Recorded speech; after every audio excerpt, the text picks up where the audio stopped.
วิดีโอ เราแกก่อน ใส่กระดุมเสือพอเท่านี่นายคุณยาย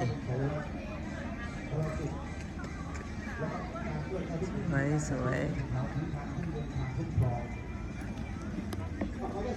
งามใหญ่นะ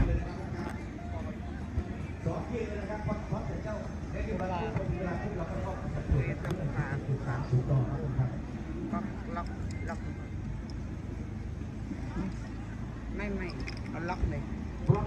เอาไปหอยใส่ของเจ้าเขายันเสียยันเฮียเขาได้บ่ได้ใส่ในกระเป๋าลูกไปใส่กระเป๋าอย่าไม่เหียรักษาเด้อเมื่อไม่ได้นะ2 คนถือธงชาติไทย2 คนถือธงพระปรมาภิไธย2 คนถือธงตราสัญลักษณ์ของมันจับแล้วก็จะเป็นขบวนเทียนขบวนขันหมากเพลงขบวนน้ำสงฆ์ใช้คูนำสงฆ์คูบ่เอา มึงผู้หญิงงานเท่า คูน้ำคือบ่เอาฮะ เป็นประเด็นมาก คนเป็นมาซ้ำคูน้ำนี่กันเป็นแหน่คูน้ำเลย พร้อมไหมพร้อมพร้อมแล้วพร้อมกันมาแล้วออกชาวบ้านทุกคนเขาเลย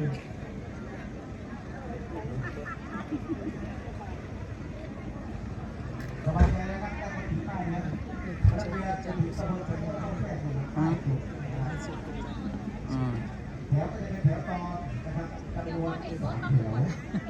ครับ มันอยากมั่วในปอนเพราะว่าเฮาบ่ได้อันนั้นเลยสมมติก่อนหน้านี้